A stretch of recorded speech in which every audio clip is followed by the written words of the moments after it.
opportunities for our farmers by connecting them to wholesale buyers like schools, tribes, food for people, restaurants, and food banks, food banks through our new food hub, Harvest Hub. Land, labor, and development, if that's okay. We acknowledge that we reside on the unceded territories of the Hupa, Karuk, Matol, Tolowa, Walaki, Wiyat, and Yurok peoples, where they have resided since time immemorial. Also that the economic and cultural development of California and the United States was primarily built on the backs of enslaved, indentured, and oppressed Indigenous and African people and their descendants. We're indebted to the labor and sacrifices of Black Indigenous people. We recognize that we exist in a society that values profit over people and nature, and that our economy and agricultural system has been built by companies who reap value from the labor of marginalized communities. We recognize that our economy continues to rely on the exploited nature of incarcerated people, who are largely people of color, as well as the coerced labor of women, gender non-conforming folks, and children who are forced into cruel and unlawful labor practices. We recognize the labor of immigrant and undocumented community members, trafficked and untrafficked, whose labor is not seen or valued. Land removal and the displacement of Indigenous and Black peoples through colonization has played a pivotal role in creating lasting economic and social inequities in our nation. We acknowledge land back and land-based reparations are needed to balance the scales of justice and deliver on the long-awaited promise of equal human rights. We acknowledge the settler colonial occupation and suffering in Palestine, which is Indigenous land, and call for a permanent ceasefire and end to the genocide. We send our solidarity and love to the many communities impacted by Hurricane Helene and Milton, and the hundreds of lives lost in these catastrophic climate events the last few weeks in the U.S. In response to the ongoing impacts of systemic inequities, we work to center the joy, creativity, safety, accomplishments, resilience, and strength in underrepresented and historically excluded communities.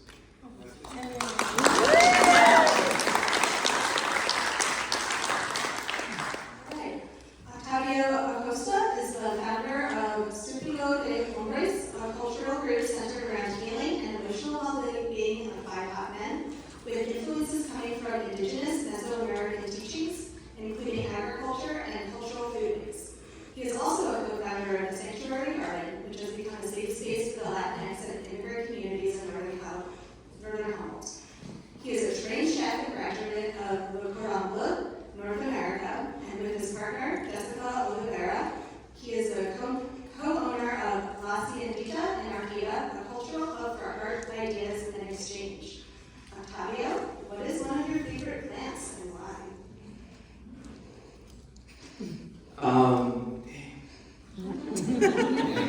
Just an icebreaker. I like, what's it called? They call it the Indian tea that grows here, the lime tea. That's one of my favorite plants. Being up here in Humboldt, that's one of the first local plants that is used for teas that I begin to recognize. There's just something about it that's really special.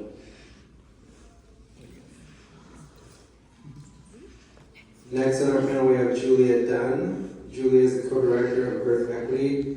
Guided by principles of community care and creative liberation, they are an environmental justice educator. Currently, they are facilitating the Sea Forester program at Birth Equity, which is a research and documentary film project focusing on systems to impact the community's cooperative economics and seaweed farming as a viable reentry pathway. Julia is in question. I think I'm going to go with pomegranate today because I like how hard they make you work and how messy they are, and that like deep red is super beautiful to me. I love that. Crystal Charles is an abolition ecologies researcher in food sovereignty for the Sea Forester program at Birth Equity. She is of Yurok, Welsh, and Scandinavian descent, a member of the Northern California Tribal Court Coalition, or NCGA, serving on the Committee for Indigenous Food Sovereignty. Outside of her work for Indigenous Food Sovereignty, she has experience in massage therapy, mentoring tribal youth, and gardening. Crystal, what is your favorite plant and why, or one of them and why? Well, they change with the seasons because they have different uses throughout different times of the year. Right now is nettle and acorns. Acorns fulfills every dietary need that we have with all the minerals and nutrients and vitamins within it. very fulfilling. But yeah, the plans constantly change. Next on our panelist list, we have Bernadette Lincoln, who is the garden manager at Year Rock Housing Food Sovereignty Garden in Arcata. She is of Lincoln, Crow, and Filipino ancestry and married into the local Native community. She was trained for 7 years by a traditional Native California doctor in local ecological knowledge, and she attended ag school at Redwood Community College. Along with her dedication to her 3 children, food sovereignty and traditional knowledge are her passions and way of life. Same question. This is funny because my daughter's late and she's supposed to be here. But every time she does a job interview, since she was a kid, because she applies for every job possible, I do like a practice interview with her, and I say, if you were a food, what would you be? And then she says, I don't know, and I say blackberry. Because blackberries, you can pull them out of the ground, you can burn them down, but you're never going to get rid of them unless they're dark and juicy and sweet. And so, and they're native, so I always say blackberry. Awesome. We have Tori Polizzi. Tori is an aquaculture farmer and a co-founder of Sunken Seafood, located on the Samoa Peninsula here in Iquique, or the Humboldt County.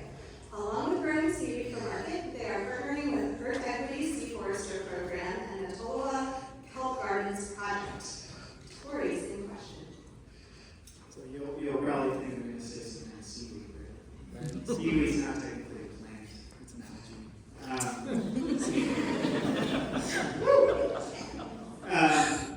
I'm going to say a pepper tree.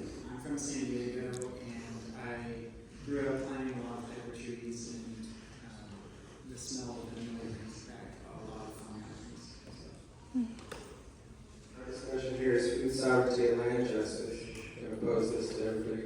So food sovereignty gives communities the power to control the production, distribution, and consumption of food. It's based on the idea that people should have access to healthy, culturally appropriate food, and that the production of food should be sustainable.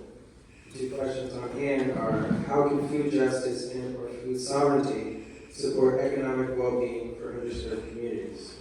As an aside, what are the positives beyond economics, and how can land back and land-based reparations play a role in that?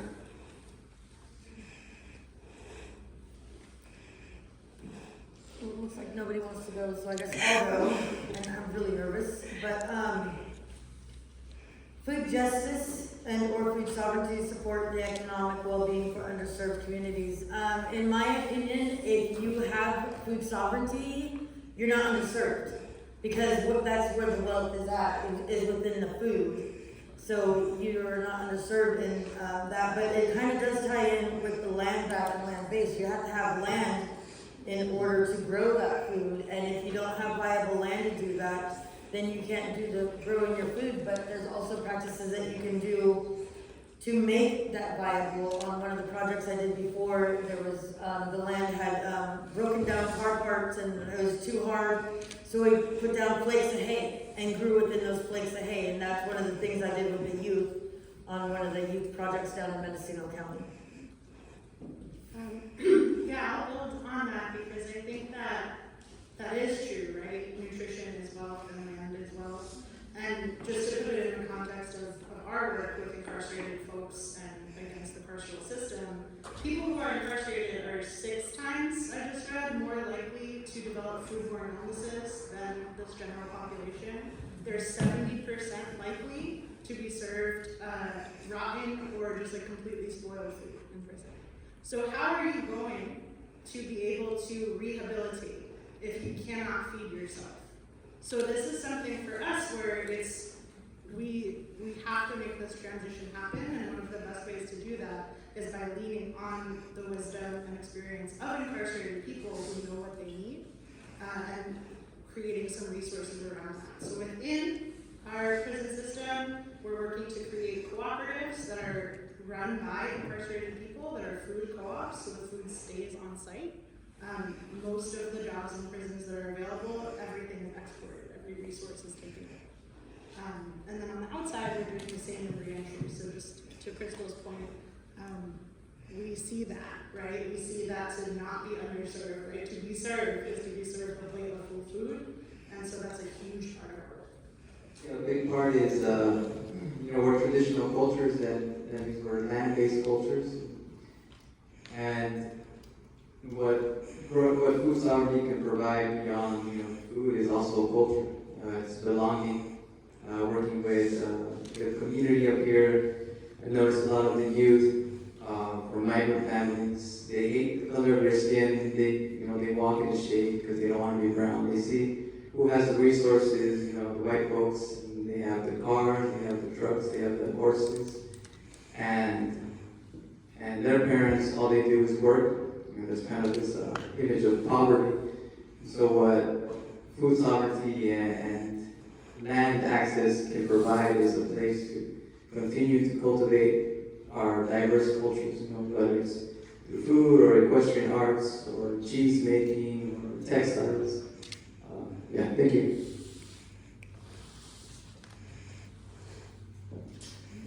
Yeah, I'll just build on what you're talking about is that, it supports so much well-being, being able to transfer knowledge from one generation to the next, and not to lose, how to grow food, a simple thing like that is so important to life on this earth. And unfortunately, we see a lot of that lost knowledge in our country. And I just think the more programs we get young people involved, the better off we'll all be.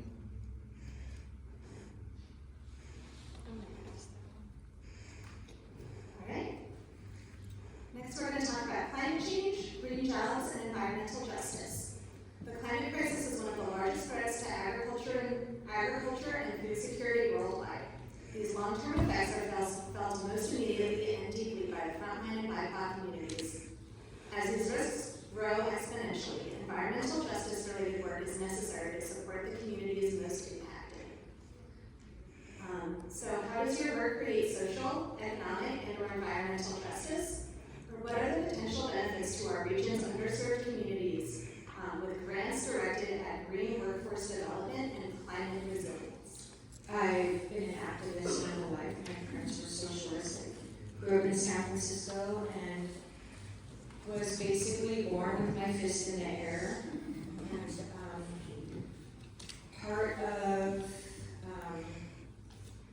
the season of life that I'm in right now is parenting and being a good parent and growing food for my community.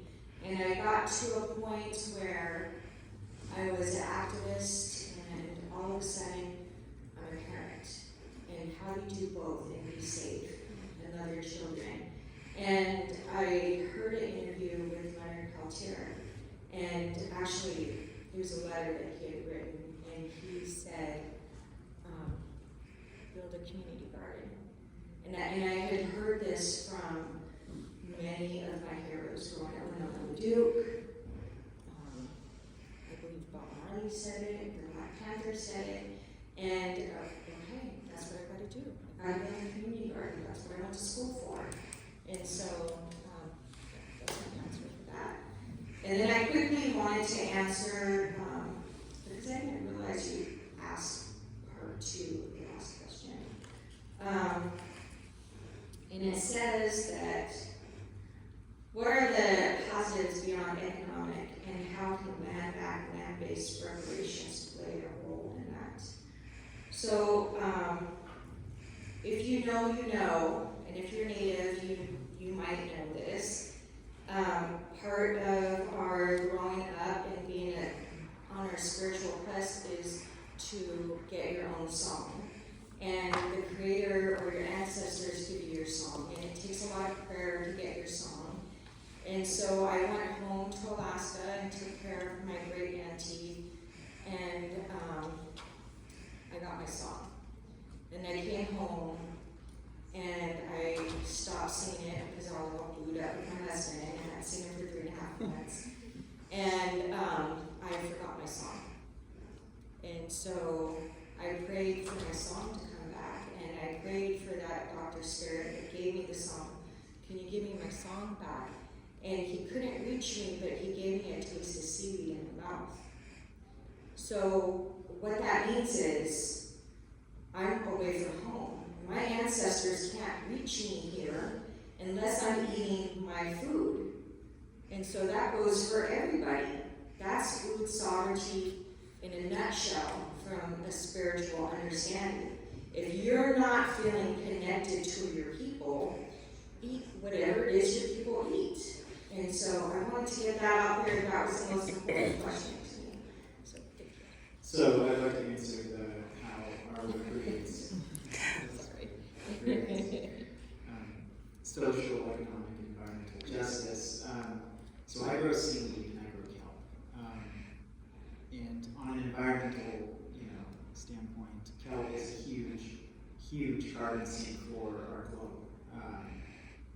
On a local level, every 4 pounds of Pacific dulse that I grow, which is one of the seaweeds that we grow for Humboldt County, 1 pound of carbon is sequestered, which is just a huge amount for a plant like that. In terms of being able to grow something on a very small plot of non-arable land, we grow these in tanks.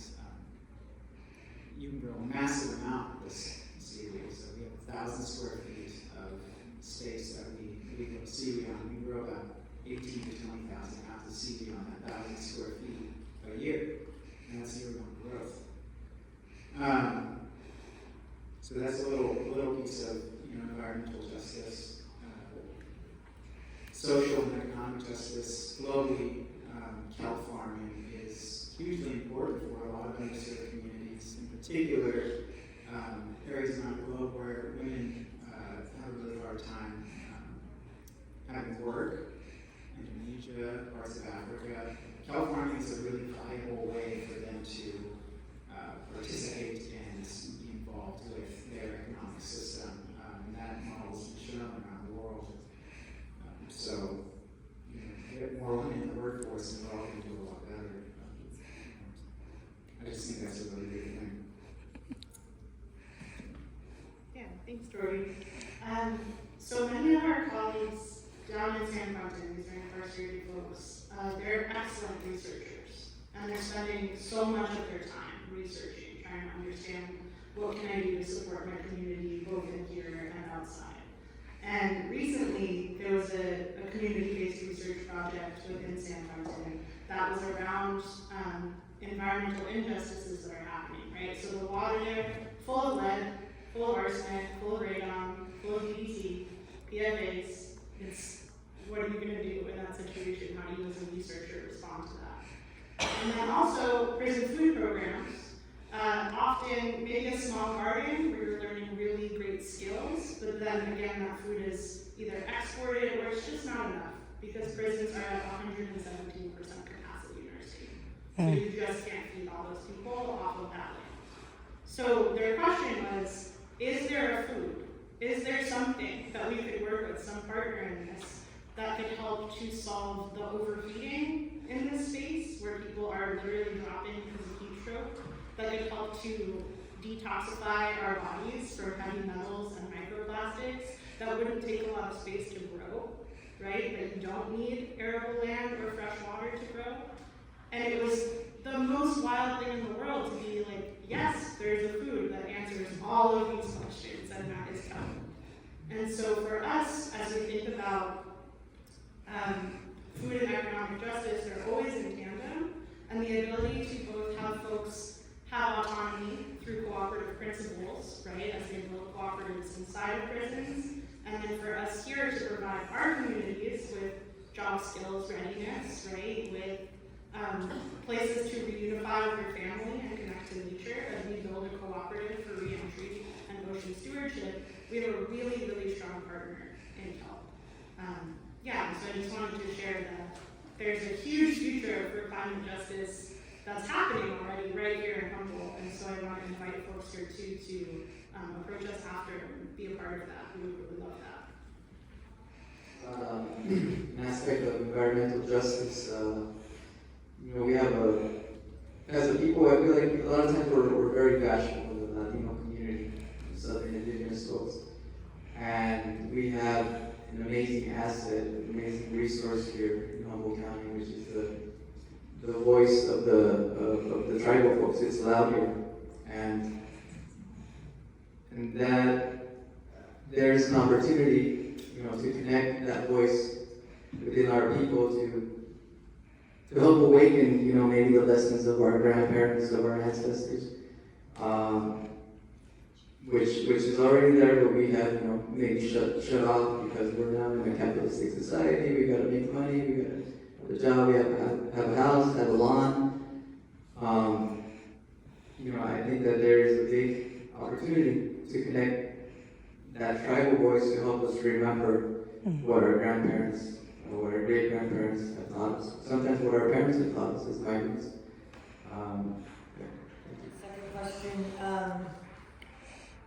it's something, well, my community is a Native community, and so if you're helping that underserved community with grants directed at green workforce development and climate resilience, that's something that's already in our blood and that we already have been doing, and to get paid for something that we've already been doing and that we definitely know what we're doing and how to do it, that's great.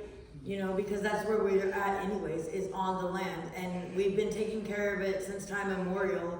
So to get paid to do something that's already in our DNA and that we've already been doing is great. And that also keeps us, within our communities. Can I have one thing? Okay, sorry, I'll be quick. But I was just thinking about the talk that preceded us this morning where we were getting that economic forecast. And there was a moment where Robert had mentioned, he had said, yeah, we lost a lot of jobs because of the closure of that prison. And I think that this is something that comes up a lot. People have a lot of economic anxiety tied to prison closures and things like this. So I want to just mention a little bit and kind of urge you to look more into this idea of abolition as a creative process. So when prisons are closed, if we do that thoughtfully, with intention, with care for our community, we're actually creating much better jobs and jobs that are not re-traumatizing people that don't have access to housing.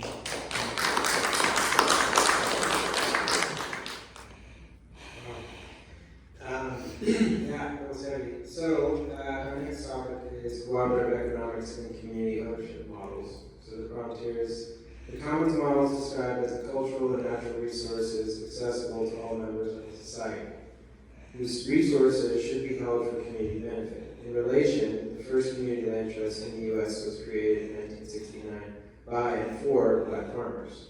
Land trusts and commons models provide economic support, safety, food sovereignty, housing, social welfare, and cultural spaces. Pathways of Purpose, for example, is a community land trust where we are building a legacy of success with this type of model and improving the welfare of and providing opportunities for the best of communities. Land back and land-based reparations are crucial to building economic, social, and environmental justice for our most underserved communities. Two questions I would like to pose to you all is, how are collective ownership models related to traditional land stewardship practices? And how can these equity-based business models improve the viability and sustainability of careers in agriculture and aquaculture? Thank you. When we all have access to land or support, we can each kind of input whatever, in Spanish we call it don, which means our skills, whatever skills life has chosen for us, or has chosen for us to follow. There's a lot of needs to be met. We need sweat lodges, we need to grow food, we need to make textiles and all these things. We need to raise healthy children. And if the person that is good at raising healthy children is struggling financially or struggling with housing or with their mental well-being because they don't have access to health care or because they don't have access to a job, the whole community is suffering because of that. Thank you. So I just kind of think back on how it was when I was younger, growing up down on the river bar during the summertime. And on the family plot, which was Waukella Flats, or is Waukella Flats, that was also our fish camp. That was our summer camp, and we'd fish during the summers there as a family. The uncles would, pull the fish out of the net, and I'd get to whip the net. And as a family, we would all hang the fish, strip the fish, and put it in a smokehouse, and then jar the fish. And that wasn't just for one person; that was for the whole family. Just like when they went hunting and brought the meat back, we'd set and process that hamburgers, steaks, roast, and all package it all up for the whole family. But also taking care of the land and our burial grounds and everything. That was always done as a family, picking berries as a family, and it makes the work a lot lighter and easier, but you're also caring for the land and where you're at. And I think that type of model works really great because now we don't have that same relationship going on. And it's really hard for one person to try to do all that work. It makes it pretty near impossible. And so then it just doesn't get done. And you go without having those stores, so now I don't have cases of salmon at home waiting for me because I wasn't able to, have the help with processing that. But it goes along with everything throughout the whole year. I'm just going to ask a question, give me a thumbs up or raise your hand, but in conversations about diversity, equity, and inclusion, who has heard the phrase that we need to provide these people with a seat at the table? Lots of people have heard that, right? So I just want to evaluate, what's the deal with that table? Is it a really flimsy table? Is it covered in kind of a little tiny tablecloth that isn't high quality? And the reason I say this is because I would really like for us to flip the script a little bit when we talk about inviting people in. I want us to think about what do we have to offer, right? I'm seeing a lot of other white folks here, and we have an opportunity to really change our thinking in terms of these are folks and cultures that have existed long before our shaped table. So let's think about, how we can work with those people for something that is long-term and careful. Woo!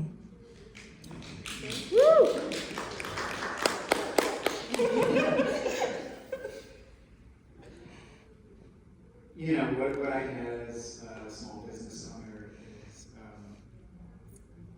looking at collective ownership models as a strategy for business. There's so many examples of that being better business, more productive business in the long run for your company and your employees. And there's a lot of reasons people get into business, maybe to make a lot of money, but in my view, I really want to see a community built and long-term success achieved. Looking at these kind of models, it might not be something you can just start off with out of the gate, but it's definitely something that businesses that have been around a long time can transition to, and businesses that just started up can build towards and really strive for. Speaking on the land trust subject, and from our perspective, a big hot topic in Indian country right now is land back, and also food sovereignty. And for me, from this food sovereignty perspective, but also as a parent, and as an adopted parent, and as a education person, the way that we keep our children connected, the way that we stay connected, is to be out on the land. Oftentimes that's not legal for us to do. We have been stopped by Park Service, asked to put medicine away, or else we're going to be arrested.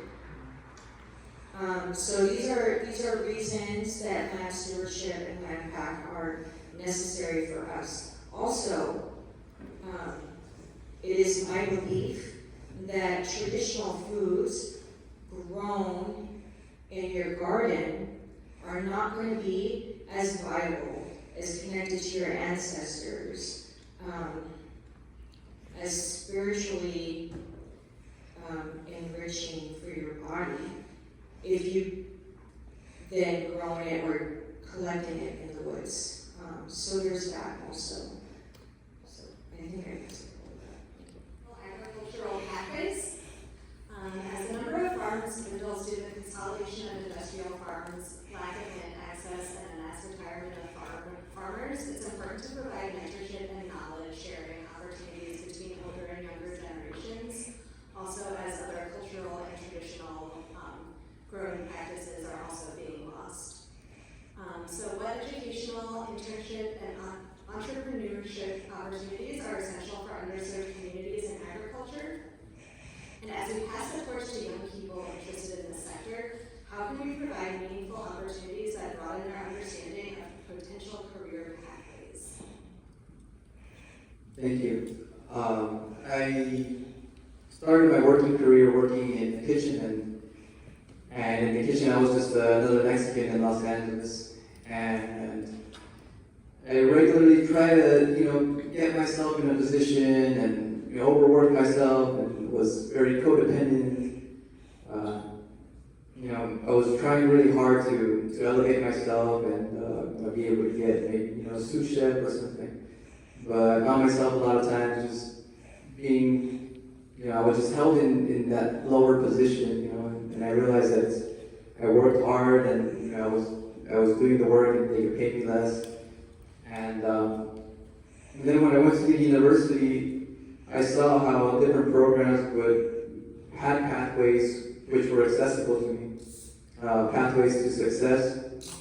And that kind of blew my mind. I was like, oh, you really want me to succeed? You want me to go to these REUs and to get into grad school? That's crazy. And so I think that what we need are pathways to success, pathways to leadership, pathways out of slavery, and the view of our kind of communities as cheap labor and just unworthy or whatever view that we have on our community. We need a pathway out of that. Thank you.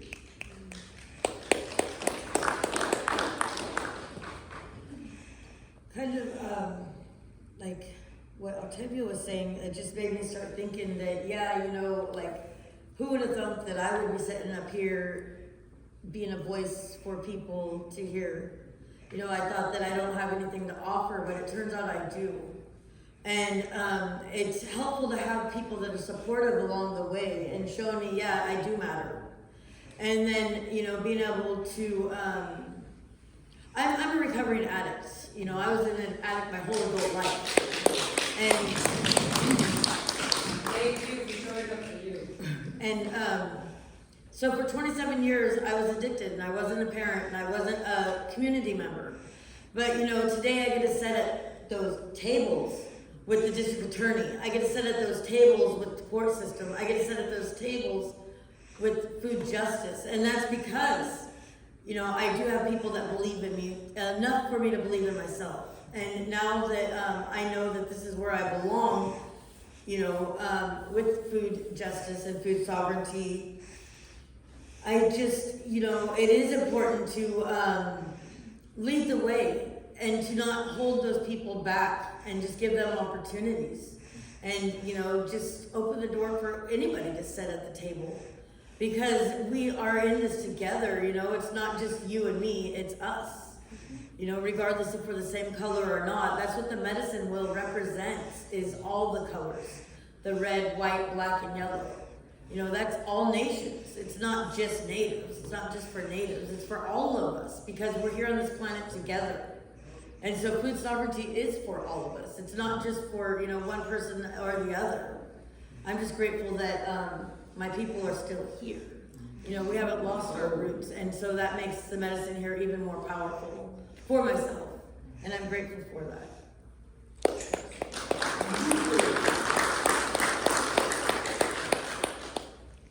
There's a scholar, Ruth Wilson Gilmore, who has just a short quote that is, freedom is a place, right? She's an abolition geographer, so she's looking at how many places reflect these movements and values. And I would say that to answer that question around bringing youth into this work or inviting youth in, it has so much to do with relational work, right? Really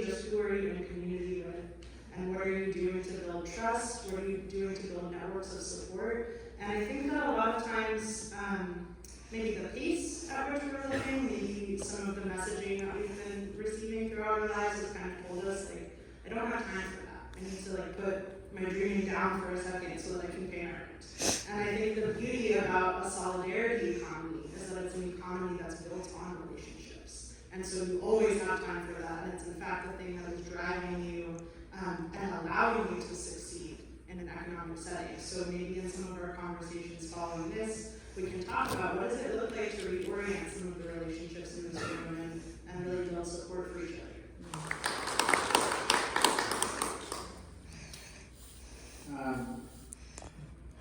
I'd like to break this up into, education for younger peoples and adults. When we're talking about kids, just exposure to agriculture, exposure to aquaculture, any form that we can get somebody to actually go out to where we're doing farming practice is super impactful. There's so many kids who've never even been to the ocean that live, less than 20 miles from it, and that's just incredible to think about.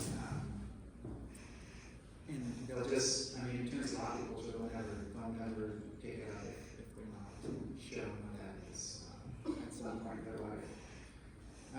And then, for adults, exposure in different ways, internship opportunities, grant-funded opportunities. In aquaculture, you're kind of like the Swiss Army knife farming.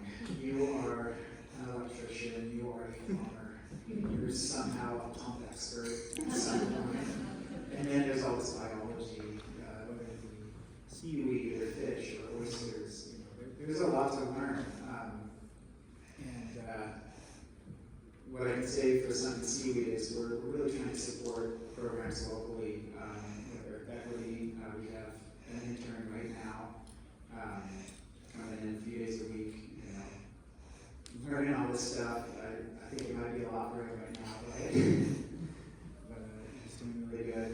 And then we also have a grant with the Latinx Nation, and that is to train the Marine Stewards program on how to farm seaweed. And that's largely younger folks in their teens on how to do permaculture seaweed, how to do kelp farms out in the ocean, and how to just culture kelp in a lab, and then later be able to use that knowledge to do kelp forest restoration in their own territorial areas. So, as many businesses that can help out and should.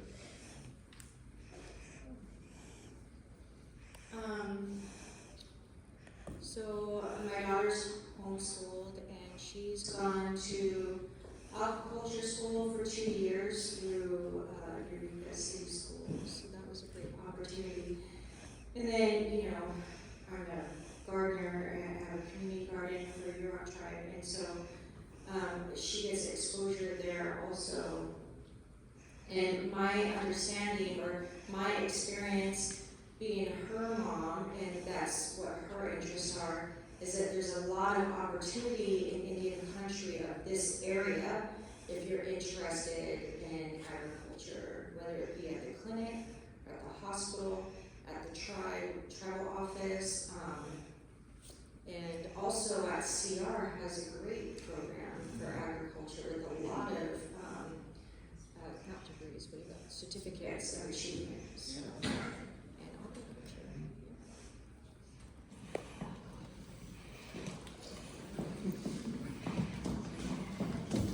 Good job, you guys.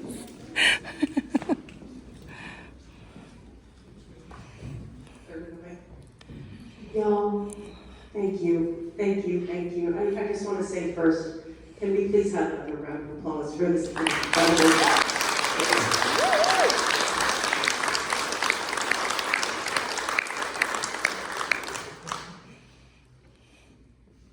in gratitude for the work that you do, and recognizing that a lot of the work that you're doing is deeply grounded in practice and theory that might feel unfamiliar to traditional economic and workforce development folks. My question is intended to maybe spark practical connections. So I'm curious if any of you might have a call to action for the lenders in the room, for the workforce development professionals, for the folks who do economic development planning, for the heads of critical community agencies that bring multiple sectors together, like Chambers or Kimberly's wonderful Resilience Hub. I'm naming these to give you a chance to think.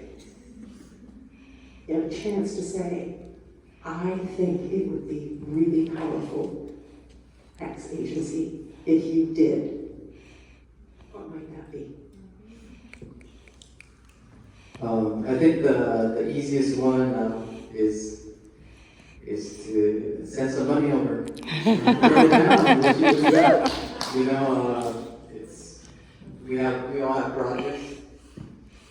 Sometimes even funding gets a little icky because then there's competition and there's like the darlings of the organizational world and the philanthropy that kind of monopolize all the resources and creates competition.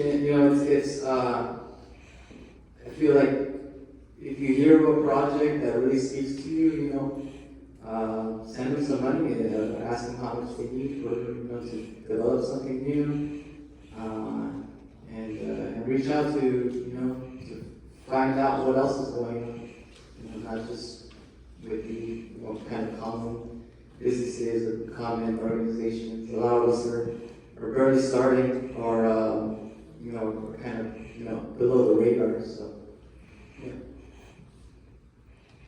I know that our project just started, my internship just started last week on Friday, and I was able to go to a IAC conference off of some of our funding, but there's not like all kinds of funding. Like, I didn't even really understand what I was doing there exactly so much because I'm just brand new at this. But now that I understand and after I got to hear everything, like I wish I would have taken the proper notes and gotten the proper contacts with these different people, and they're having another one in December. I wish I could go to that, but we don't really have the funding to send me to that now. So yeah, the funding would be great, especially when you have these team of people that have these great ideas, but you don't really have the money to explore that idea or to, branch out this way or that way. And then, these other projects like Acorns and just things where on food sovereignty is just great because it's not like it's just to feed me and my family, it's to feed our community, and that's what we're trying to do is we're trying to build a co-op and a community for our community that's here. Yeah, for us too, very concretely, when folks get out of prison, that's dealing with now having to find housing, that's dealing with figuring out medical access, right? All of these different things, and then just planning your day. So it's like years of trauma, and then just trying to schedule what you're doing on Tuesday. So if anybody wants to help support in terms of that workforce development piece, right? Providing these tangible job skills, that would be huge for us and our people. And if anybody wants to just any kind of community care that you do, so whether you are a massage therapist, an actual therapist, anything where you just want to donate some time is amazing for us, and it really is about just experiences. So even just inviting a buddy to the next conference you go on would be really great for folks to build some skills and some knowledge, and mostly comfort too, comfort in these spaces and feeling like you can belong and stand on your 2 feet really strongly. Yeah, no wonder to invest in seaweed farm.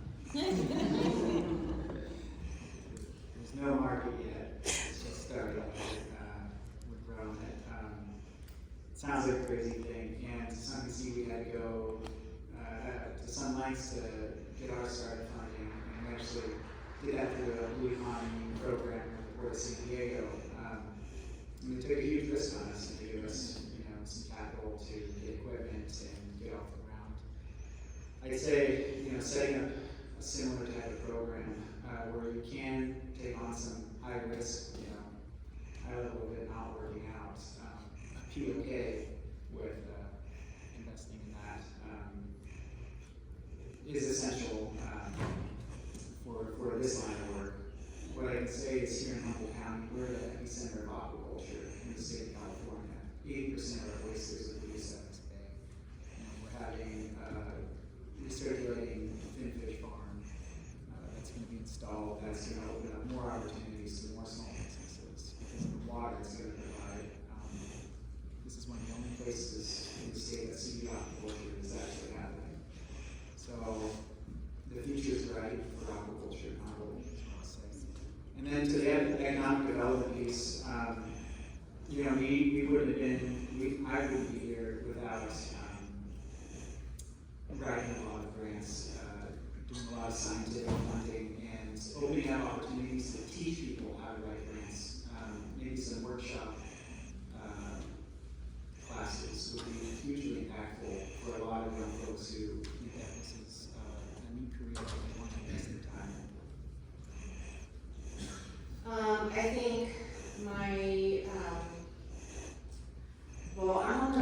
I'm on the same board with Crystal for food sovereignty, and I think one of the things that helps us out a lot, and I'm more of a grassroots person, is just saying, hey, we have a bunch of black oak acorns all over the ground. Call us up, come over and you can pick acorns, because I don't like breaking the law all the time with my kids. It's not a good feeling throwing up over the fence, red clover every spring, or those types of things. So that's the biggest one. And then there's little things like I need a new wheelbarrow tire, somebody slash ours. I need gopher netting. I need someone to come and volunteer. Crystal's volunteering herself. So those are the little things that